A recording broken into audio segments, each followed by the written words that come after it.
Dice la palabra de Dios que el fundamento es Cristo, pero cada uno debemos de mirar cómo sobreedificamos. El problema es que muy pocas iglesias están enseñando cómo edificar su vida a la luz de la palabra de Dios. Hay mucha pobreza en la escritura. Hay temas que ya no se han tocado dentro de las iglesias, que se han dejado de lado.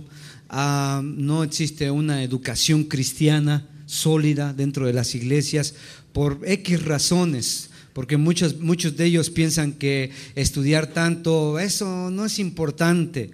Y claro, pues ahí está el engaño del Satanás, porque él no quiere que la iglesia esté preparada bíblicamente, porque cuando hay un cristiano que está preparado con la palabra, inmediatamente va a poder identificar.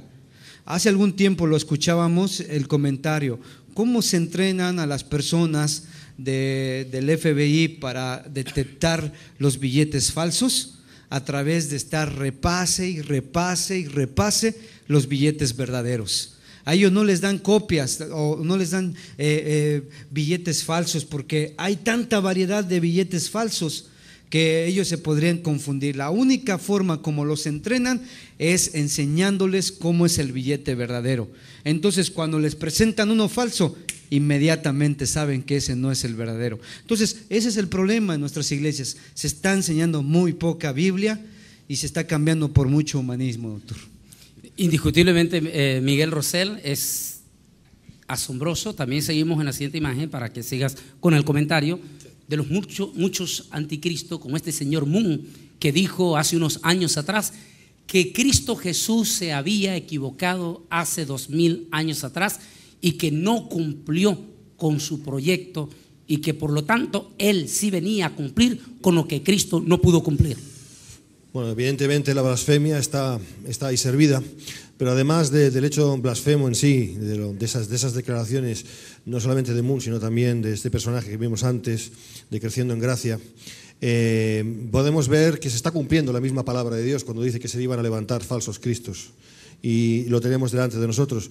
En cuanto a las personas que salen digamos de lo evangélico para convertirse en serios adictos a estos personajes y a sus mentiras, y a su espíritu mentiroso de estas personas, ¿qué dice la palabra de Dios al respecto de los que sí son verdaderos cristianos? La palabra de Dios es muy clara. En 1 de Juan capítulo 2 versículos 20-21 dice: pero vosotros tenéis la unción del Santo y conocéis todas las cosas.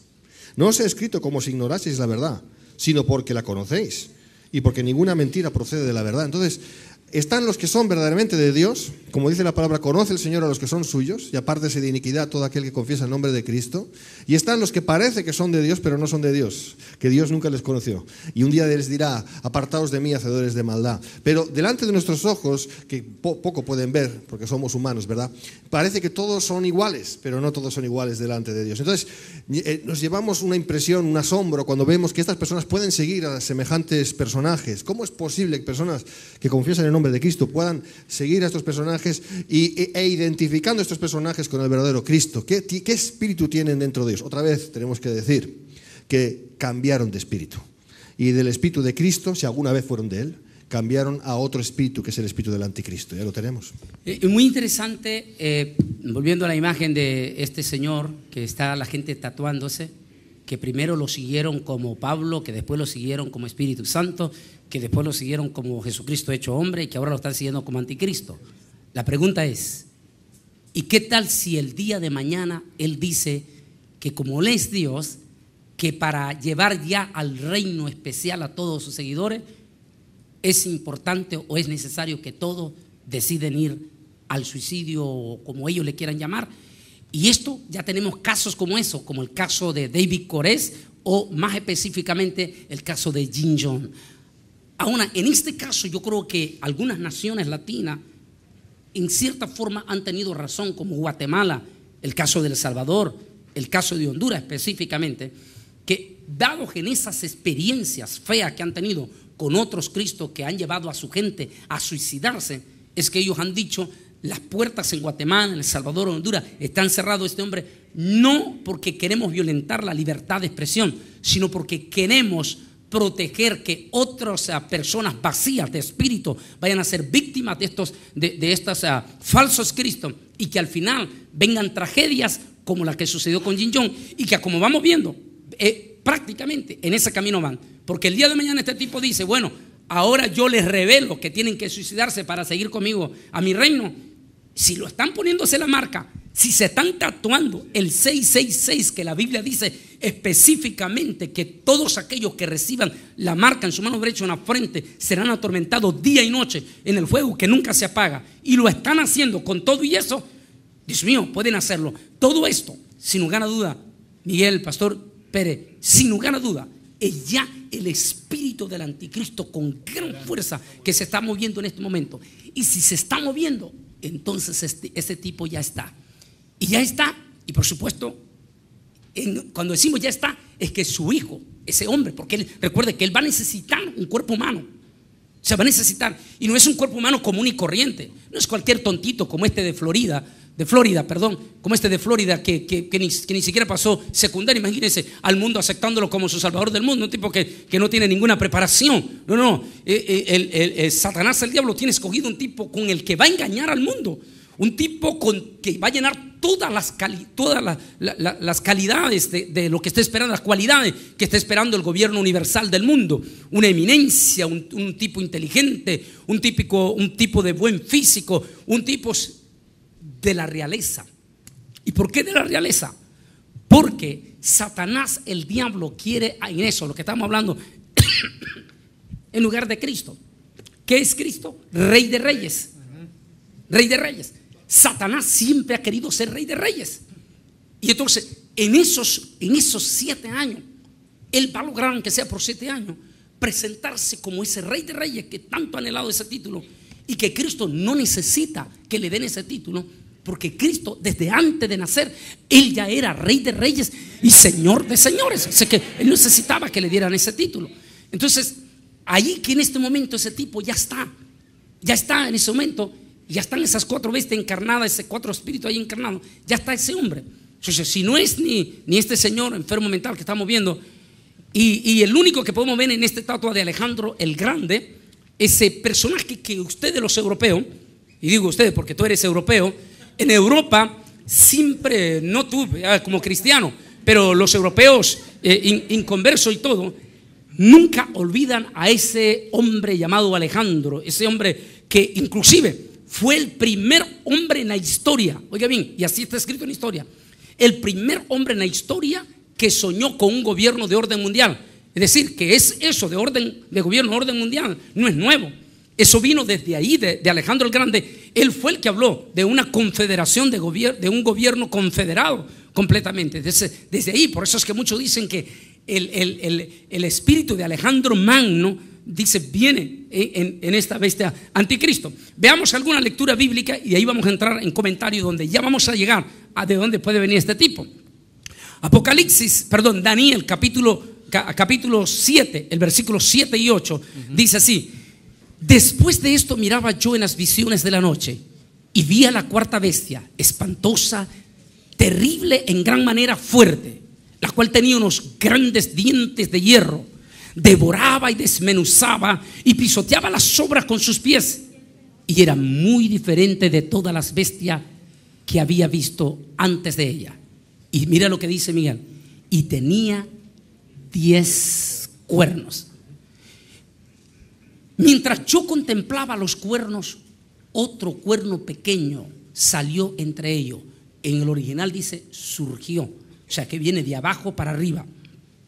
Y delante de él, dice, fueron arrancados 3 cuernos de los primeros.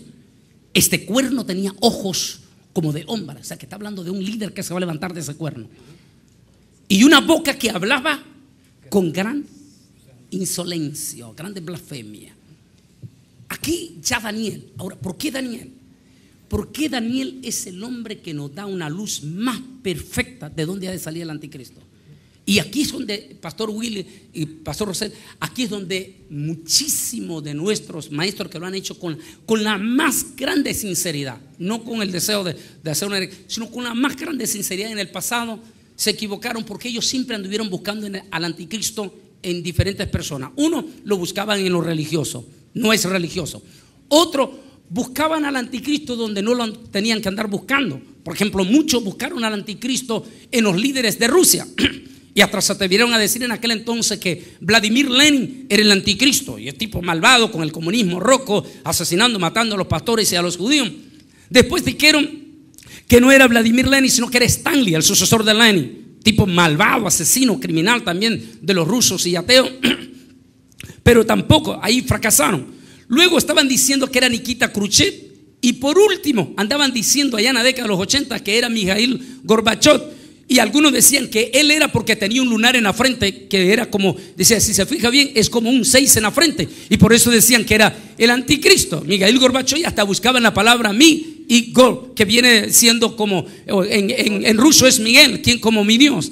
Bueno, entonces, después ya pasó, ya Gorbachev cayó, la perestroika se destruyó, cayó el comunismo rojo, y dijeron, bueno, no es Mikhail Gorbachev. Entonces salieron a buscarlo en Saddam Hussein, y hasta escribieron un librito que se llamaba Babilonia Renace, y todo el asunto ahí, todos con la cabeza caliente que Saddam Hussein era el anticristo.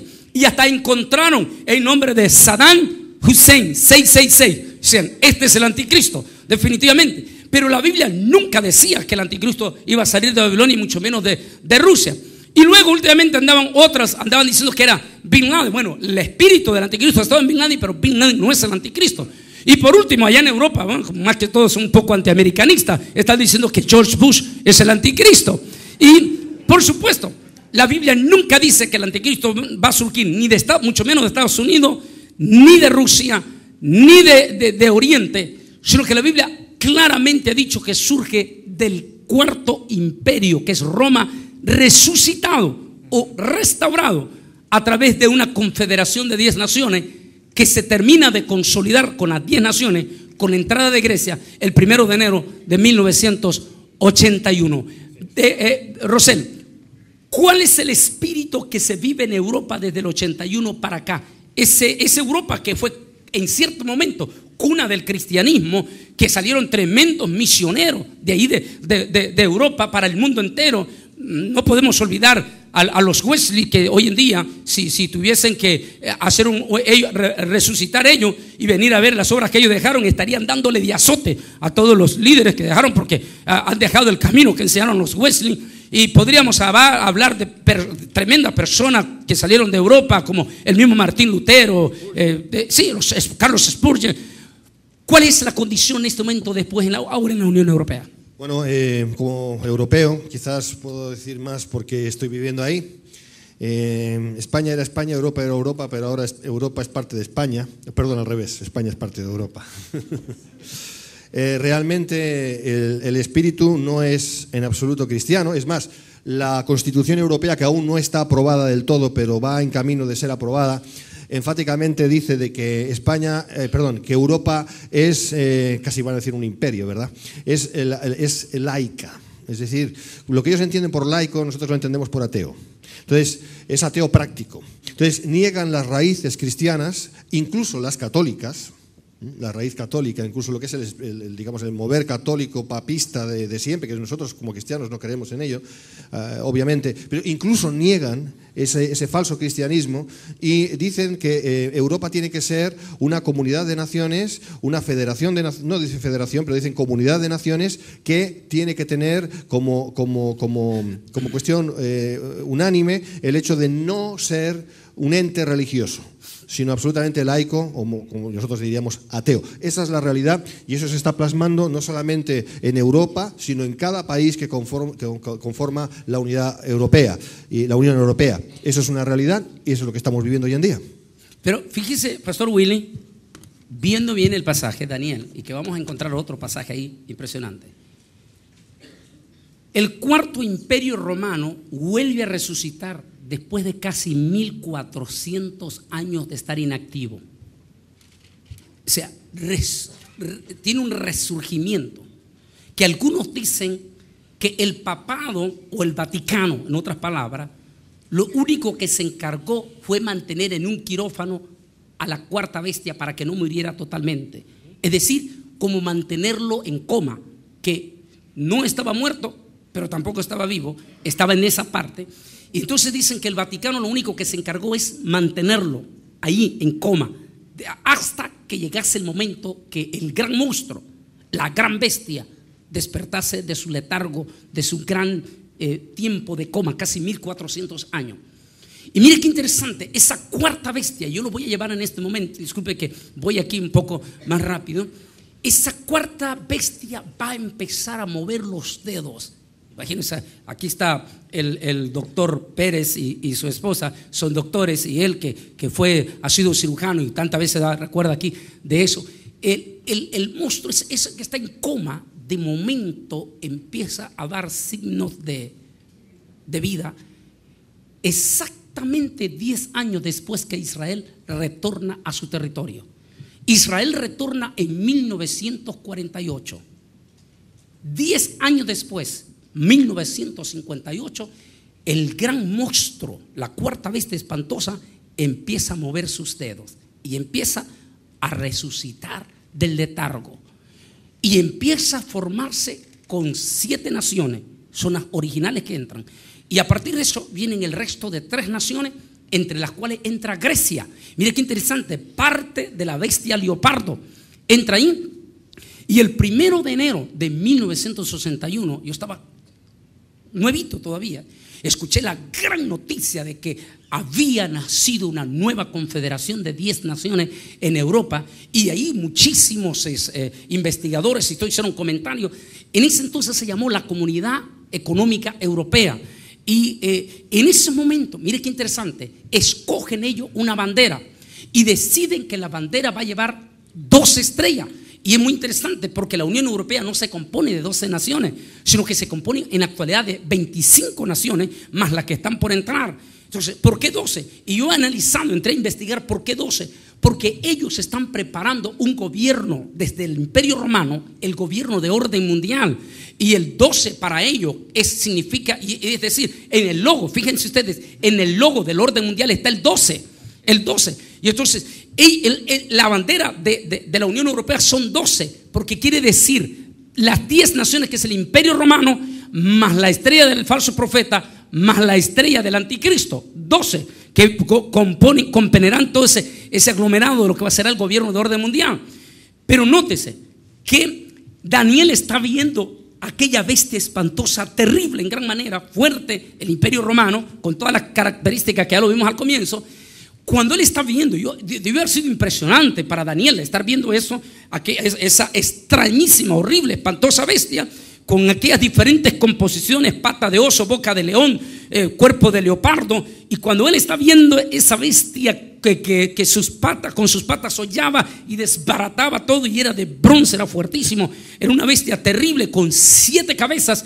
Y cuando él está viendo aquella bestia extraña con 7 cabezas, nota que surgen de aquellas 7, de esa bestia espantosa, esa cuarta bestia, 10 cuernos. La palabra cuerno, que además tiene varios significados, en la escatología significa naciones. O sea, 10 naciones de reinado, de principado. Y muy interesante, si tú analizas las 10 naciones originales, las 10 tenían monarquía. O sea, fueron naciones originalmente donde hubieron monarquías. Entonces, pero Daniel está observando. Yo solo me quedé, y disculpe que me voy a parar un momentito en eso. Daniel está viendo desde arriba, porque él es llevado por el Señor. En la revelación, él está viendo de arriba lo que está pasando en la tierra. Él está viendo del gran mar, porque igual que Juan, él ve que la bestia surge del mar. Eso se está viendo del gran mar, que significa las naciones de la multitud. Mientras él está viendo esa bestia horrible, espantosa, él observa que salen 10 cuernos. Pero la atención de Daniel se centra en el 11º cuerno. 11º cuerno representa otra nación que va a ingresar a la Unión Europea. Y aquí es donde ya nos va a llevar hacia donde puede estar el anticristo. Esa 11ª nación, eso va a llevarme, cuando él está viendo esa 11ª, ahí se quebraban todo el mundo la cabeza. Ese 11º cuerno, ¿a quién representa? Si cuerno significa una nación con monarquía, quiere decir que había que ver con mucha lupa cuál era la nación número 11 que había ingresado en la cuarta bestia. Y que el original dice que surge, es decir, que viene de abajo. Es decir, en cierta forma menor que el resto de las 10 naciones, que dicho sea de paso, estas 10 naciones son riquísimas desde su comienzo, eminentemente ricas comparada a esa 11ª nación que vamos a ver. Entonces, sin embargo, nadie pegaba y andaban por ahí, hasta yo mismo andaba buscando, ya como investigador muy joven todavía ahí, andaba buscando y no pegaba.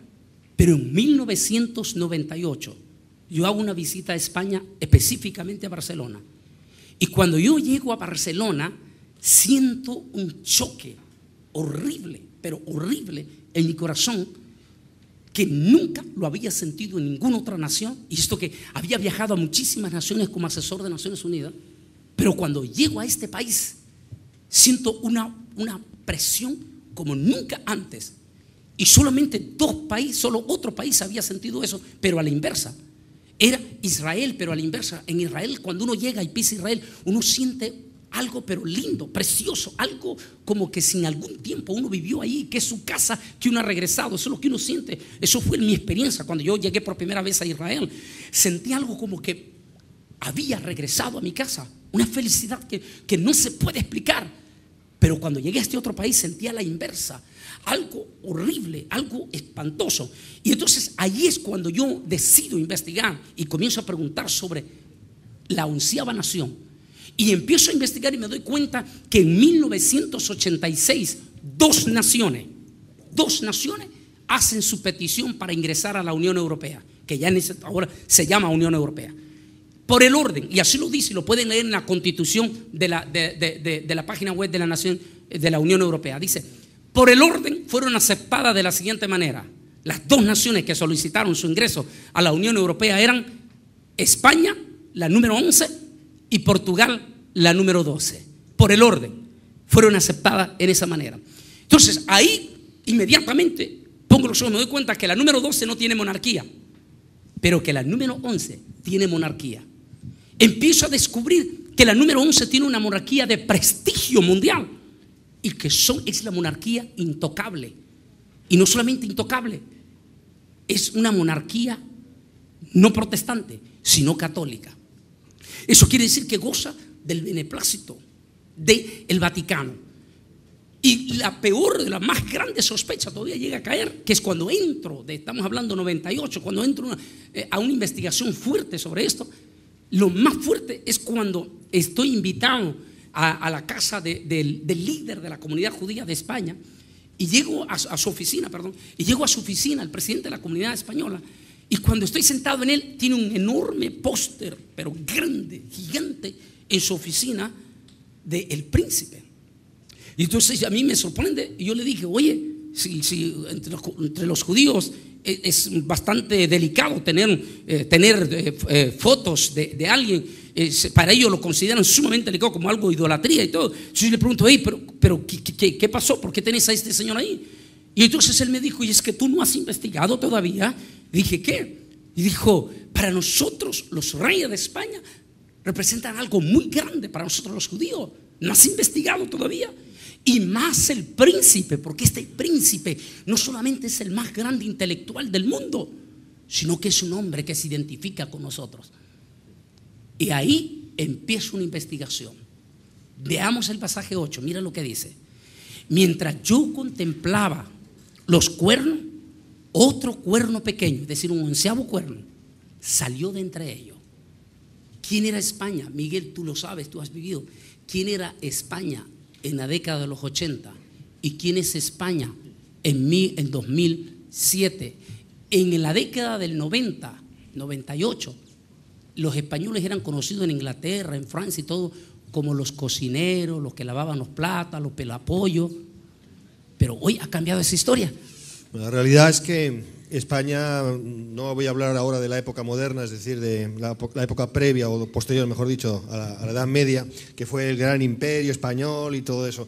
Dejando aparte esa situación, que fue gracias al oro del Nuevo Mundo, por cierto, y en eso los españoles, pues yo tengo como español que pedir mucho perdón y arrepentirme mucho en el nombre de todos aquellos que hicieron semejantes barbaridades. Pero dejando aquella época que ya es muy lejana, España, como bien dices, en la época de los 80, no, en la época de los 50, 60, España era un país de emigración. Todo el mundo emigraba, no todo el mundo porque si no, no hubiéramos quedado españoles, pero la inmensa mayoría, una gran inmensa mayoría de españoles emigraban para Alemania, Emigraban para el Nuevo Mundo, emigraban para todas partes, de ahí el asunto de los gallegos, ¿verdad? Porque era un país absolutamente pobre. En los 50 fue pobre, en los 60 fue pobre a causa de la guerra civil y de la posguerra, en la época de Franco, del dictador. En los 70 fue pobre, en los 80 empezó a levantar la cabeza, en los 90 un poquito más, y ahora, curiosamente, a partir del año 2000 hacia aquí, España, justamente como estamos viendo, está elevándose y se está elevando como nación, en medio de esas 10 naciones, en medio de lo que es la Comunidad Europea, de una manera que muchos piensan que es un milagro, claro, es un milagro entre comillas, ¿no? Pero ¿cómo es posible que España, habiendo sido una nación prácticamente tercermundista, aun estando en Europa, haya podido resurgir como lo está haciendo y recibiendo la ayuda económica como está recibiendo y ha estado recibiendo estos últimos años de la Unión Europea, como así, y el interés que tienen a causa de Latinoamérica también, por otras razones? Pero el caso es que España, como digo, está como nación surgiendo poco a poco entre las naciones. Incluso naciones como Alemania o Francia ahora mismo económicamente están mal en comparación como está España, que económicamente está boyante, ¿no? Entonces, es como un milagro, ¿no? Algo está pasando en España. ¿Qué querrá decir eso en términos de escatología, verdad? Es interesante la cuestión. Indiscutiblemente, Pastor Willy, es impresionante esa investigación que me lleva fuerte y recibí lluvia de crítica. O sea, me cayeron críticas y me cayeron palos por todo lado, porque pues todo el mundo andaba buscando al anticristo por otro lado.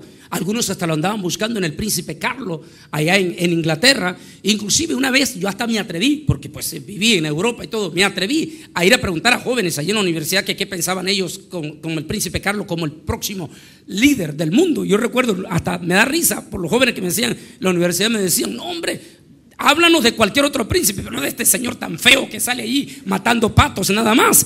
Dice, no, nosotros queremos un líder de esa naturaleza, nosotros queremos un líder que tenga todas las cualidades perfectas como el Alejandro Magno que siempre ha soñado Europa. Entonces, todo esto me lleva a investigar fuerte más todavía el surgimiento de España, el espíritu que ha tenido España a lo largo de la historia, un espíritu conquistador. Es la nación históricamente más conquistadora de todos los tiempos. ¿En qué parte del mundo no estuvo en su época España conquistando? Tiene todo un continente conquistado. Estuvo en África, estuvo en Asia. Es un espíritu conquistador tremendo. Decir que es interesante lo que estás diciendo, brevemente, muy brevemente te dejo con tu exposición, porque efectivamente dice que el Imperio Español, el Imperio Español no se ponía al sol. En tiempos de Felipe II, el rey, el hijo de Carlos V de España, Carlos V de España, Carlos I de Alemania, ¿no? Es decir, estamos hablando de la época de Lutero, etcétera, ¿no? Entonces, dice que en el Imperio Español no se ponía al sol porque llegaba desde Latinoamérica, lo que es actualmente Latinoamérica, hasta las Filipinas. O sea, imaginemos, nunca en la historia ha habido una nación, efectivamente, y no lo digo con orgullo ni mucho menos, pero es la verdad, eso es lo que pasó. Nunca ha habido una nación, una sola nación que haya abarcado tanto en todo el mundo. O sea, dio la vuelta al mundo el Imperio Español, que no duró mucho, pero fue impresionante, eso es sí, verdad. Un espíritu conquistador impresionante, y también empiezo a investigar y a descubrir que España no solamente ha tenido en la historia del Imperio Romano 4 emperadores en la historia, y esos 4 emperadores son los que más daño hicieron a los 2 pueblos de Dios, a Israel y a la iglesia. Estamos hablando del caso de Adriano. Es el emperador de origen español que cambió el nombre de la tierra de Israel por el nombre de Palestina, y que trató de cambiar el nombre de Jerusalén. Y Teodosio, que fue el hombre que prácticamente el hombre que paganizó completamente, el emperador que paganizó en su totalidad a la iglesia cristiana y le dio el tiro de gracia, era un español. Y aparte de eso, es la nación que, y por historia, tiene reconocidamente por los historiadores el espíritu más anticristiano, a pesar de que tiene la fachada de ser el país más católico de toda Europa. ha sido el país número 1 de odio contra el pueblo de Dios. Los ha perseguido con un odio como ninguna otra nación. El único que se le acercó un poquito fue Adolfo Hitler, pero España, el espíritu de odio fue tan cruel, tan despiadado contra el cristianismo. Las persecuciones, la Inquisición, no existen palabras para los expertos para describir el espíritu criminal, asesino, despiadado de todos los niveles en que se desarrolló la Inquisición en España, contra los judíos también. Y aparte de eso, en la actualidad empiezo a descubrir que en España hay un espíritu anti-Jesús. Oiga bien, anti-Jesús. Se puede hablar de Buda, se puede hablar de Hare Krishna, se puede hablar de los mormones, pero no se puede mencionar el nombre de Jesús. Si hay algo que les ofende profundamente a los españoles, es el nombre de Jesús.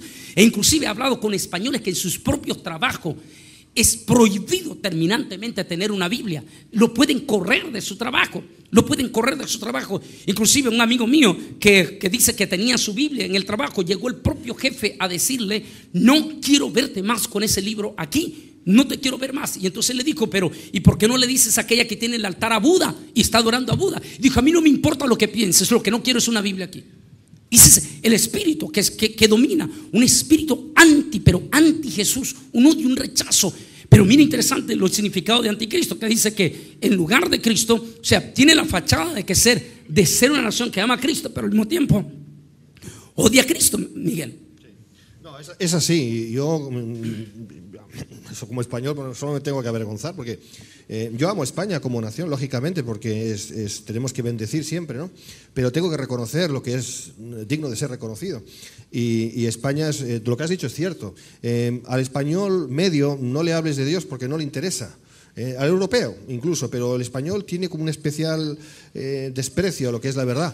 Y antes háblales de la Virgen, ¿no? Como ellos dicen, ¿no? Antes háblales de las virgencitas y tal, pero ni aún así, porque antes de Cristo hay realmente un espíritu anticristiano, un espíritu anticristo muy grande en todos los medios en España. Solo como dato decirles que la inmensa mayoría de las iglesias en España están llenas de gente de Latinoamérica, Españoles cada vez van menos, los españoles no se convierten. Y eso tiene que ver con una cuestión escatológica también, porque eso es lo que está pasando, lo que la Biblia nos enseña acerca del anticristo, y nos enseña también acerca de que lo que va a ocurrir en los últimos días antes de la venida de Cristo, que tiene que surgir el anticristo. Bueno, el espíritu del anticristo realmente está ahí, ¿no? Muy interesante, Pastor Willy, disculpe que voy así en esto, es la investigación que yo voy a hacer, que empiezo a meterme sobre este hombre, me lleva a investigar, y aquí tengo que reconocer y dar este crédito a la familia Mena de Barcelona. La familia Mena, Juan Carlos Mena y su esposa Elena Mena,